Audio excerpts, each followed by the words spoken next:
قبل ما نبدأ عاوزين نصلي على الحبيب محمد عليه أفضل الصلاة والسلام، وما تنساش اللايك الجميل والاشتراك الأجمل ورابط حساب الانستجرام وقناة التليجرام في الوصف. وعشان ما اطولش عليكم أكتر من كده يلا بينا نبدأ.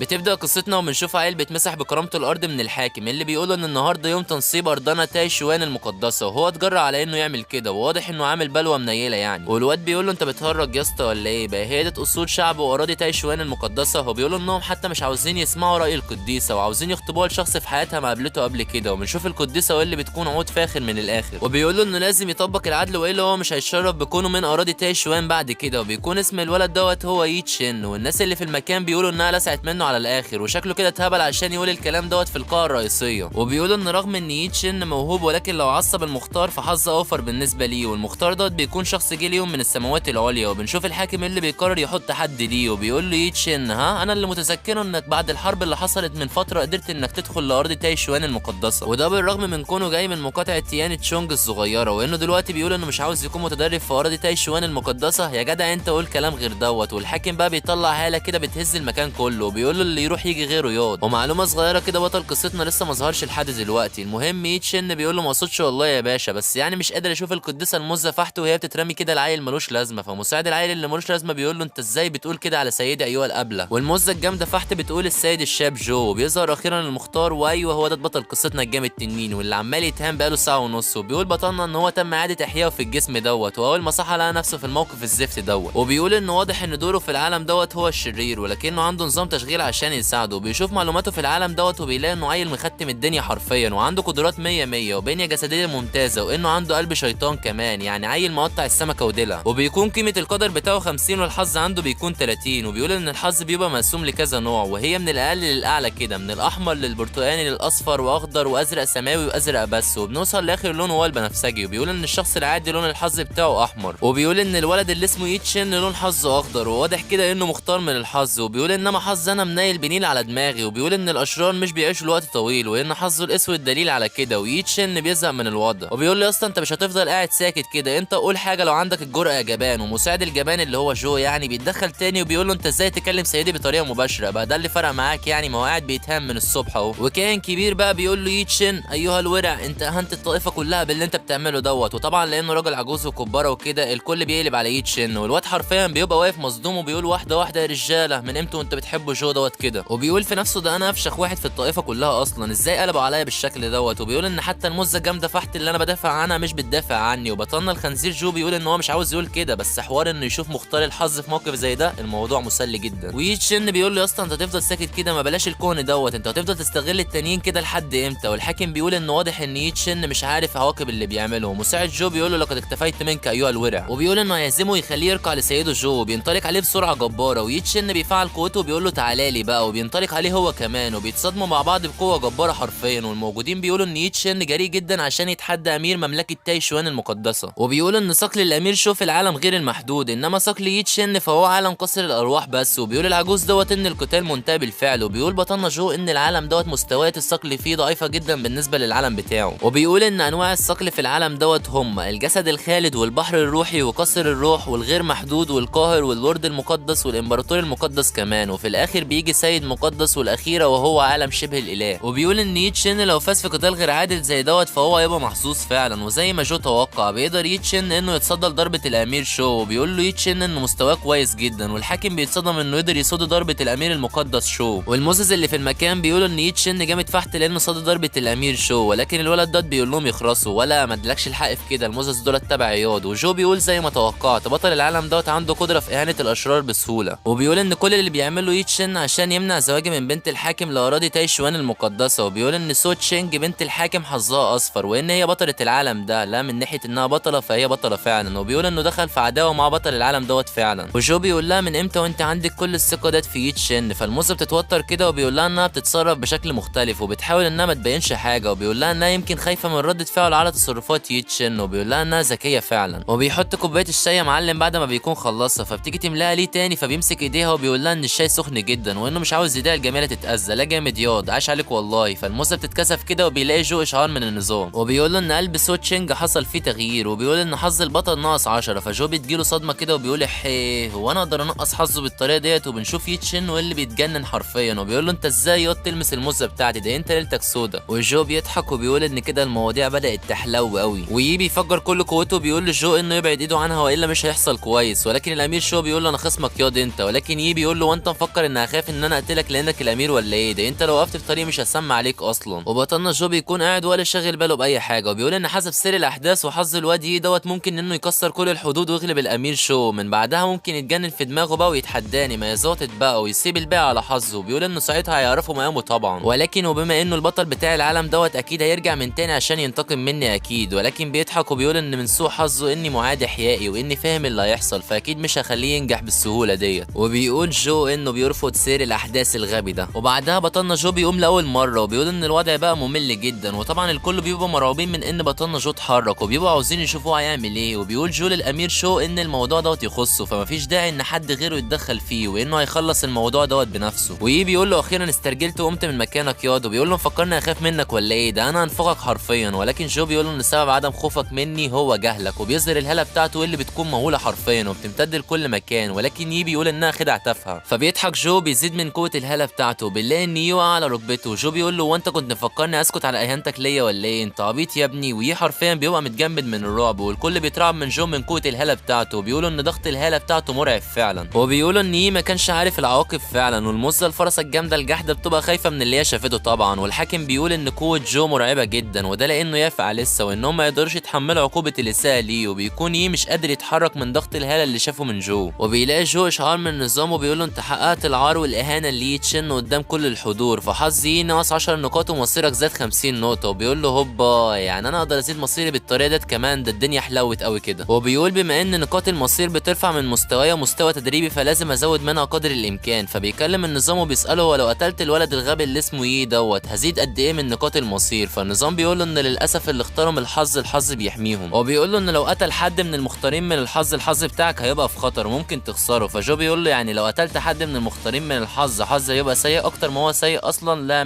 100 كده. وبيقول ما يسودا من جميع النواحي، شرير وحظ بالسالب حرفيا، يلا على البركه. والنظام بيقول له انه سهل جدا عليه انه يقتل يي دلوقتي بس دوت هيعمل تغييرات مجهوله في مسار الاحداث. فبيقول له جو يعني انا لو ما قتلتوش دلوقتي اقدر ازيد حظي ومستواي كل ما انقص حظه ولا ايه؟ فبيقول له ان كلامه صح وان الكلام دوت ينطبق كمان على الاشخاص القريبين من يي. وجو على طول بيبص على الموزه بتاعتنا لانها قريبه من يي. وبعدها الحاكم بيضحك وبيقول ان رغم صغر سن جو الا انه قوي جدا وتدريبه لا يعلى عليه. وبيقول ان نفس واحد منه كان كفيل انه يعمل كل ده. وواحد من الحضور بيقول انه كان فاكر ان ارض تاي شوان المقدسه تمت وراثتها من جيل لاخر من الناس الحكماء والكبار. ولكن بعد اللي شافه من جو الشاب النهارده عرف ان القوي فيه دايما الاقوى منه. وجو بيقول خلاص انتوا كلكم بتبالغوا قوي في تقدير قوتي وهي شيء لا يذكر من هالتي الاصليه. والامير شو بيقول انه خجلان جدا لان بسبب ضعفه اضطر هو يتدخل بنفسه. جو بيقول له ما تكبرش الموضوع، ده شيء بسيط والناس بتقول ان جو عفى عن يي فهو ليه لسه واقف مكانه؟ ويي بيكون هيتجمد من الخوف ولكن بيقول ازاي ده بيحصل ليا؟ وبيقول ان كل ده بسبب جو. بيقوم مره واحده وبيهجم عليه بسرعه كبيره والكل بيتصدم من غباء يي. ولكن جو ولا بيتحرك حتى ولا بيعمل اي حاجه وضربه يي مش بتوصل له اصلا وده بسبب قوته الجباره وكأن في حاجز بينهم. وبيحرك ايده وبيضرب يي وبيرزعه في الحيطه حرفيا. والموزه طبعا بتخاف عليه ولكن ما تخافيش وش الواد ما بقاش ينفع بعد الضربه ديت. وراجل من الموجودين بيقول له يي تشين انت مش بس اهنت الطائفه بتاعتنا، لا ده انت كمان اهنت ضيفنا المميز جو. وبيقول له انه هيتم سجنه لحد ما جو يختار عقابه بنفسه. واحد بيقول ان رغم عفو السيد جو عنه الا انه هاجم عليه بهجوم مباغت وانه غبي فعلا. والبنت بتقول له عندك حق وانه كمان اهان الطائفه بتاعتهم كلها بتصرفاته دي. ويي بيقول لهم ان هو اقوى واحد في الطائفه وانهم ازاي بيعملوا معاه كده ولكن ولا واحد بيعبره. جو بيطير لعند المزه وبيقول لها ان القمر جميل النهارده وان عاوزه تبقى معاه في الامسيه ديت فهل هي موافقه ولا ايه؟ فالحاكم بيضحك وبيقول اكيد موافقه وانها تبقى جاهزه في وقتها. وبتكون المزه واضح عليها التردد. وبيقول الحاكم ان مصير الطائفه والبلاد كامله في ايد الراجل دوت وانه مش مستعد يخسره. فبتوافق القديسه المزه على كده ويي بيكون هيتجنن خلاص من اللي بيحصل له حرفيا. وبيجي لجو اشعار من النظام بيقول له فيه ان حاله يي العقليه تضررت جدا وحظه ناقص 100 نقطه وزادت قيمه مصيرك ب 500 نقطه. فجو بينبسط وبيقول حلو قوي الكلام دوت. وبيقول على كده بقى المختارين من الحظ عباره عن غنائم ليه عشان اتغذى عليهم. وبيقول جو ان موضوع انه يشوف مختار الحظ وهو بيتعذب ويسلب منه حظه ده شيء ممتع جدا. وبعدها بنشوف شخص واقف في سطح قصر الحاكم وبنسمع الحاكم وهو بيقول للمزه انه لاحظ انها مهتمه بالولد البلد اللي اسمه ايه دوت، ولكن بيقول لها ان في الوقت الحالي لازم تختار الافضل ليها وللبلاد. فبتقول انها فاهمه ان يي انه ما يتقارنش اصلا مع بطلنا الجامد جو. والحاكم بيقول لها كويس انك فاهمه كده، وبتقول انها هتروح تزوره دلوقتي. وبنشوف الشخص اللي كان واقف فوق القصر وبيبان لينا انه عجوز، وبنشوف بطلنا جو هو بيقول له عملت ايه، وبيبان ان هو اللي كان باعت العجوز دوت عشان يعرف بيتكلموا في ايه. وبيقول له العجوز انه كان عنده حق، وان الحاكم استدعى بنته سو تشينج عشان يكلمها. فجو بيقول له اها، وبيقول له العجوز ان ارض تايشوان المقدسه باين انها قويه، ولكن هي ما بقتش زي الاول بسبب ان اقوى فرد فيهم وهو الشيخ الاكبر مات بقاله 3 قرون، ولكن العالم الخارجي لسه ما يعرفش بموته، فعشان كده هم محتاجين ليك. وبيقول له ان زوجة الحاكم لاراضي تايشوان المقدسه كانت واحده من العوالم العليا، وان قوات العوالم العليا قبضوا عليها ورجعوها ليهم تاني، فعشان كده الحاكم بيحاول يخلي بنته سو تشينج تتقرب من جو، وده عشان يعرف اي حاجه عن مراته. وبيقول له جو على كده كل اعتقاداته طلعت صح بقى، وبيقول له جو انه يروح يراقب يي ويخلي عينه عليه وهو في السجن. فالعجوز بيقول له ليه انت مهتم بيي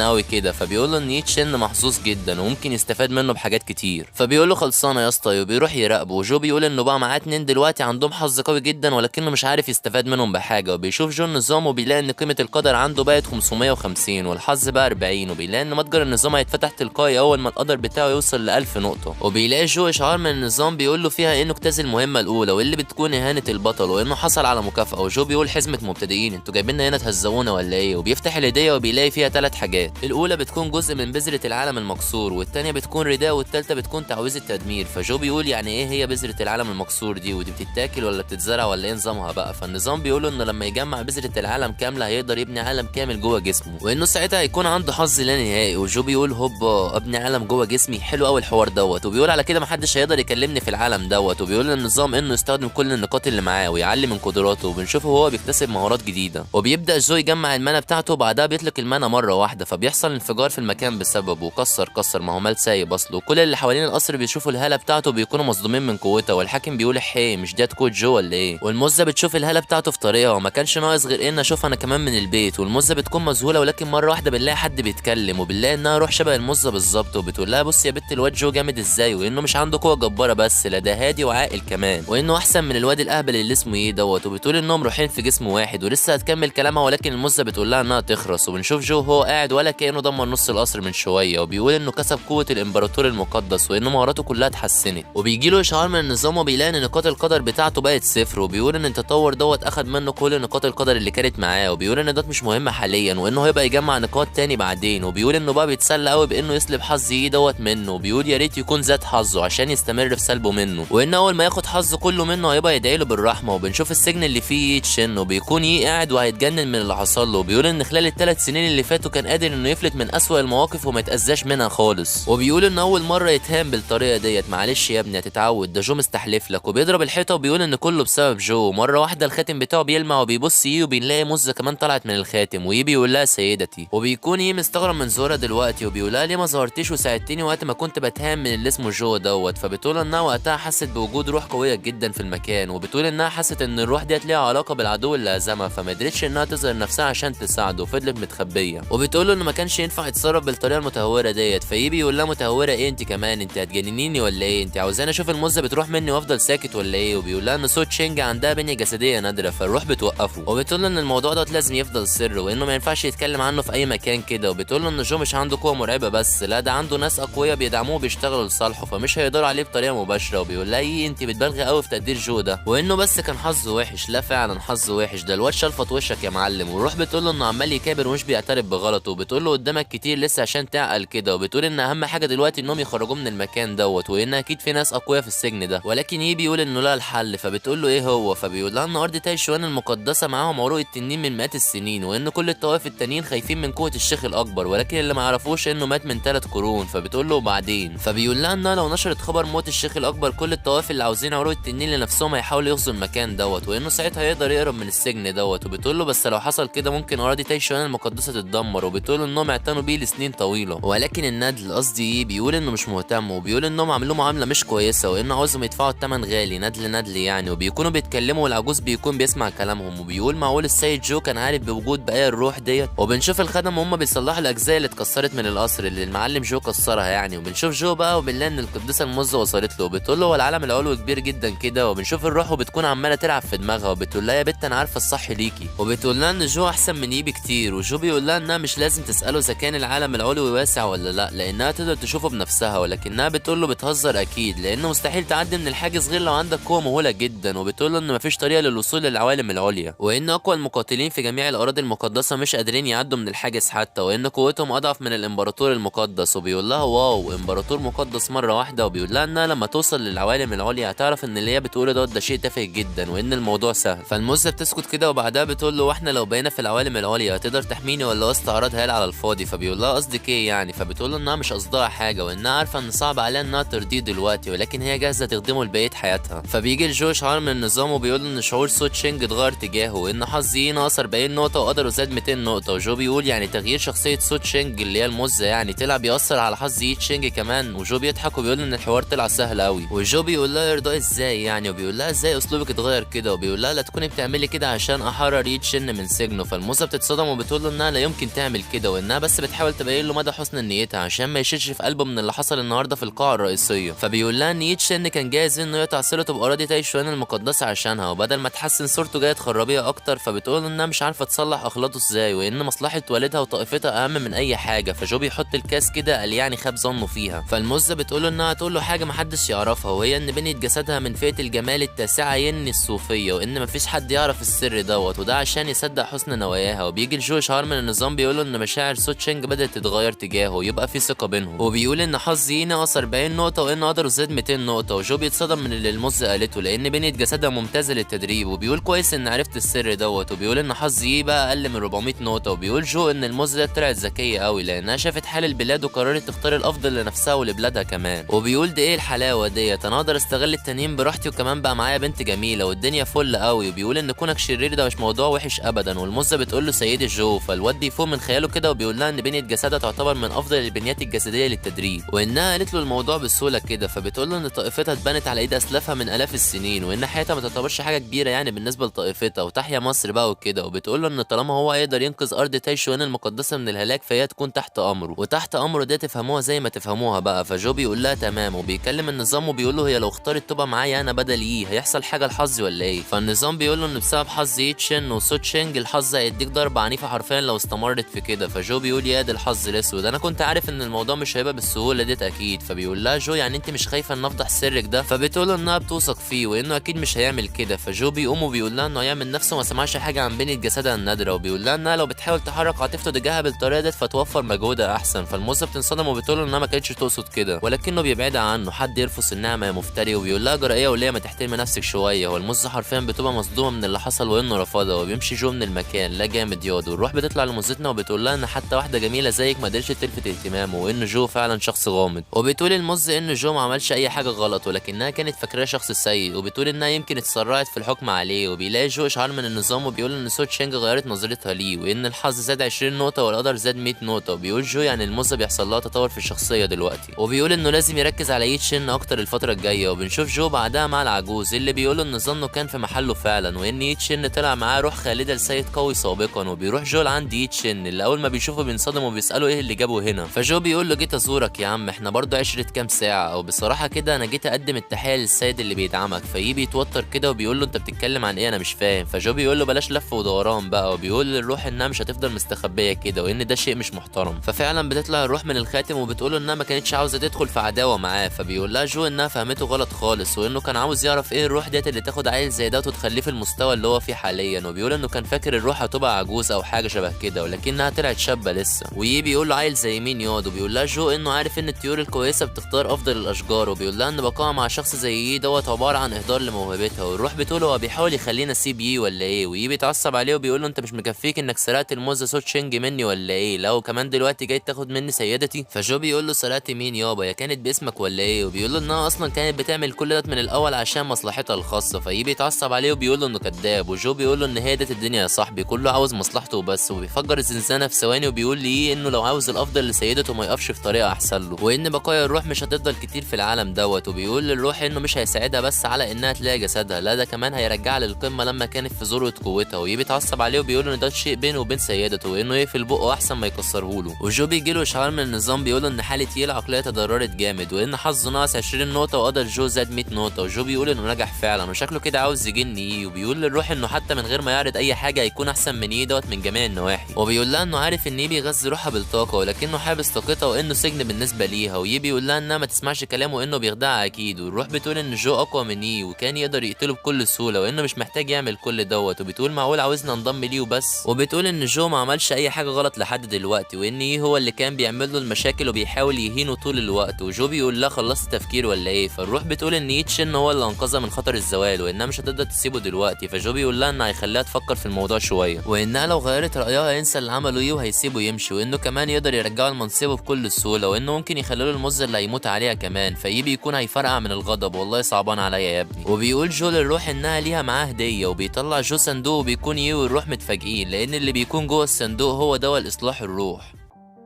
ولحد هنا نكون خلصنا القسم الاول من حكايه جو، فلو عجبتك المانو عاوزك تنزل كده وترزعنا اللايك الجميل، ولو الفيديو ده توصل ل 3500 لايك صدقني استمر في تلخيص المانو، فيلا عزيزي المتابع مستني ايه؟ اخبط لايك للفيديو ده واستنى القسم الثاني من حكايه جو. بس كده، لا تنسى اشتراك ويلا سلام.